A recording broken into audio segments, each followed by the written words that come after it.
Meu nome é Fernando Teixeira, eu sou engenheiro e sou um dos cofundadores da TerraScience, que é uma empresa de tecnologia para a área de saúde e que faz bastante tempo que já atua também na educação física com sistemas super avançados.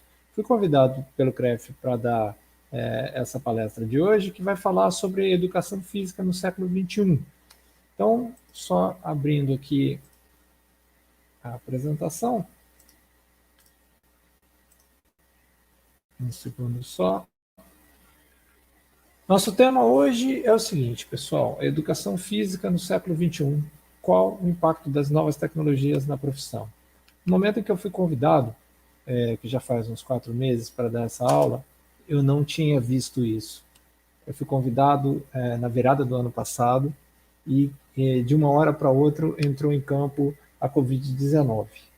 E, gente, esse vírus, ele marca duas coisas. Ele marca o efetivo início do século XXI e, na minha opinião, é uma das melhores oportunidades que a educação física está tendo. Então, eu vou, nos próximos poucos minutos, apresentar para vocês uma série de informações super interessantes e correlacionando com o uso da tecnologia, tá? Mas, antes de eu começar por esse lado, do ponto de vista de empreendedorismo, né, quer dizer, que são o nosso lado de exercer a profissão com remuneração, do ponto de vista das academias, dos personagens trainers, dos profissionais que dão aula, tá? Uma afirmação muito básica que tem que estar em campo é a seguinte: a gente não pode confiar apenas na volta do mercado ao que ele era antes. Nós devemos ser capazes de criar soluções para o mundo como ele está hoje, com a Covid e com todas as outras doenças com que a gente tem convivido. Então, trazendo para grandes verdades que irão acontecer nos próximos tempos, é o seguinte: a maioria de nós vai ser exposta à Covid-19. E esse fato, ele é de extrema importância para a educação física, porque tem muita gente contando que isso não vai acontecer, mas não é verdade. Esse vírus ele vai ficar conosco um bom tempo e cedo ou tarde a maioria de nós vai ser exposta a ele, tá? Ainda construindo um raciocínio, tá? Quando uma pessoa é exposta, quais são os riscos que ela corre? Quais são os riscos que nós corremos? É melhor falar da gente, que não são só apenas os nossos clientes, tá? O risco número 1 é de, sendo exposta, contrair a Covid-19. E aí é uma área que, digamos assim, é mais genérica o combate a isso. Por exemplo, a economia, no momento em que eu gravo essa aula, está muito parada, e isso é em nível mundial, como uma tentativa de diminuir a velocidade de contrair isso. Agora, como profissional, você também vai ter que se adaptar para mitigar os riscos que as pessoas contraem. Os negócios relacionados com a educação física terão que atuar com outras restrições e outras proteções que não eram tão relevantes no passado e que agora vão ser muito significativas. Mas, continuando na linha dos riscos, assumindo que as pessoas serão expostas e que possam contrair a Covid, no momento em que elas contraem a Covid, o próximo grau de risco severo que elas correm é se elas forem necessitar de hospitalização. Então, dentro da escalada de riscos, tá?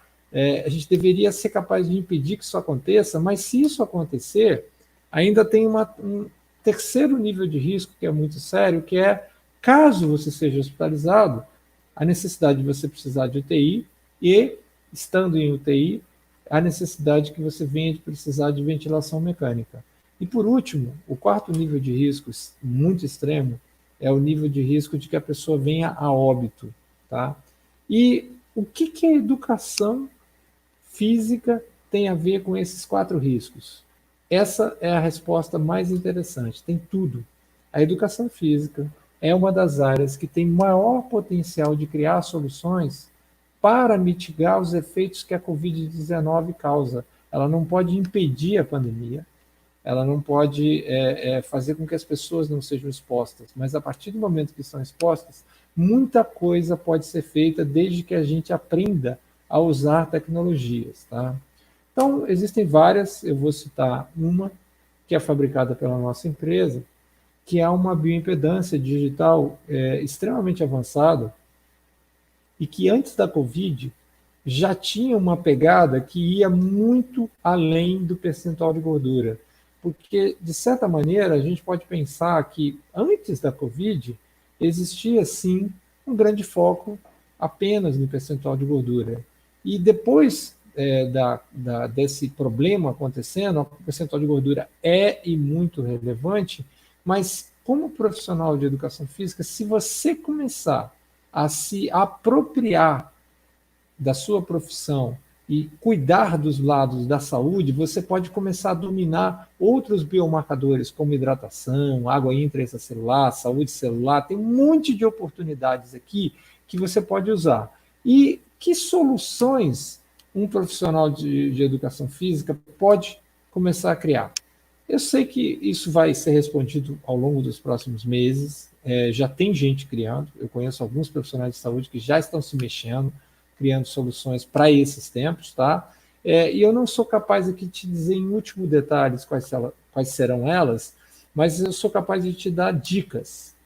Você vai ter que elencar que medidas, que biomarcadores são capazes de influenciar a resposta do sistema imune das pessoas. Porque o educador físico agora ele vai poder começar a fazer ofertas novas baseado nisso. E todas as vezes que eu estou tomando conta de alguém e que eu vou prometer algo para ela, eu vou precisar fazer um acompanhamento, que na nossa área vem da tradicional e desgastada avaliação física, com pouca importância no passado, pouca importância pré-Covid, e que daqui para frente, na minha opinião, vai ser um grande aliado tecnológico do educador físico. Tá? Então, os produtos envolverão acompanhamento da evolução das pessoas, colocando metas, mas sob o ponto de vista de biomarcadores e do sistema imune. E, por último, você vai poder criar ofertas específicas para ensinar as pessoas a melhorar, a trabalhar para melhorar a resposta imune. Tá? Então, nessa curta aula de hoje, eu vou colocar o tópico imunidade e bioimpedância, se adaptando aos novos tempos. Tá? E vou começar isso fazendo uma afirmação muito interessante, uma frase que talvez lógica para alguns, não era muito prevalente antes da Covid, composição corporal e estado metabólico influenciam a resposta imune. Isso aqui, gente, é muito importante, porque quando você faz uma bioimpedância numa pessoa, você rotineiramente já está avaliando vários fatores de risco. Por exemplo, um deles, muito lógico, a gente tinha um olho para isso, mas não sob o ponto de vista da imunidade, era mais sob o ponto de vista da estética, tá? Que é a obesidade. O segundo, você vai ter que ser capaz de responder para o seu cliente sempre quando, em que grau de risco cardiometabólico ele se encontra, como ele vai fazer para sair disso. Existe a possibilidade também de você começar a ensinar para ele e identificar a probabilidade de um mal do século XXI, que se chama inflamação subclínica, que é uma inflamação leve, de baixo grau, que acomete as pessoas e está correlacionada com os maus hábitos pessoais e com o estilo de vida, onde a educação física brilha. O quarto ponto, sarcopenia, ausência de massa muscular esquelética, e aqui no caso da sarcopenia era um grau mais avançado, mas existem vários graus, tá? Esse ponto é muito importante, tem muito o que ser ganho aqui. E, por último, uma coisa que é uma novidade, uma introdução, é a sua capacidade de começar a acompanhar sintomas dos seus alunos.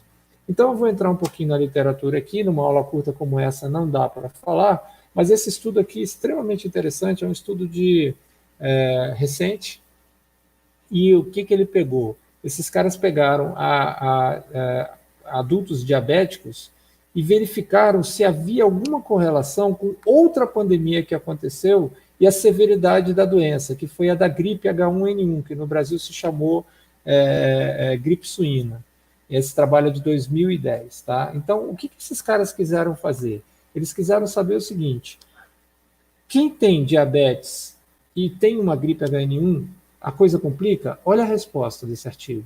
O diabetes triplica o risco da hospitalização após uma gripe H1N1 e quadruplica o risco da pessoa ir parar na UTI. E isso está muito provavelmente acontecendo novamente relacionado com a Covid-19. Então, imagina que você, de uma hora para outra, foi trazido para o centro do palco. Você é a pessoa que pode começar a ajudar uma pessoa, um paciente, um aluno, acho que cada dia mais a gente vai falar de paciente, no mundo da educação física também, a combater a instalação de um diabetes tipo 2, associado com nutricionistas e com outros colegas e tal, mas com um papel muito importante disso acontecendo. E quando você olha para o resultado de uma bioimpedância, você vê claramente destacado esse fator que você sabe analisar bem, mas talvez você não esteja preparado ainda tão bem para analisar outros biomarcadores voltados para a saúde celular. Então tem bastante oportunidade aqui. Nessa aula curta hoje é apenas uma pincelada. Se você tiver interesse em fazer um curso completo sobre isso, sem custo, óbvio, entendeu? Basta nos procurar, tá?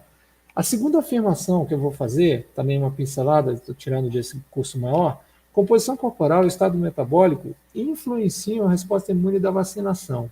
Isso aqui vai ser uma surpresa para vários de vocês, tá? Então, se você pega esse trabalho recente de 2015, eles quiseram avaliar o seguinte: qual era o peso da obesidade na resposta imune em seres humanos vacinados. Quer dizer, de certa maneira, a crença de que a gente vai chegar numa vacina, vai receber essa vacina e estará livre da Covid, não é tão verdade para todos. Olha a conclusão desse trabalho. O sistema imunológico é afetado adversamente pela obesidade. Essas consequências levantam preocupação sobre a falta de imunidade induzida pela vacina. É isso mesmo que você escutou.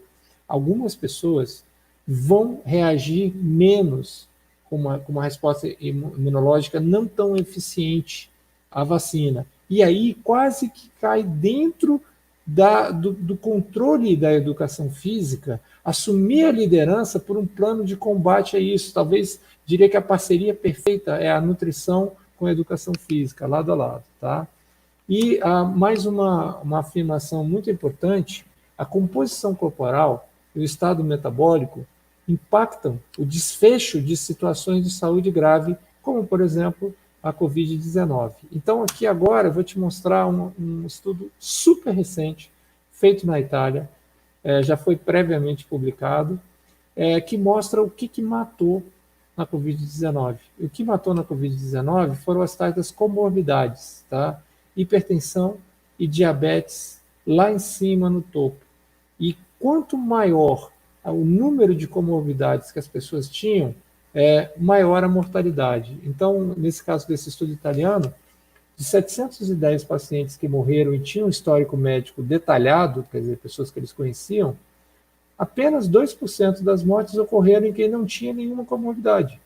Então, olha só que interessante. Se eu começo a ter um programa de reabilitação imunológica com você, onde você começa pouco a pouco me ajudar a combater, reduzir, controlar minhas comorbidades, é como se eu comprasse um seguro de vida contigo.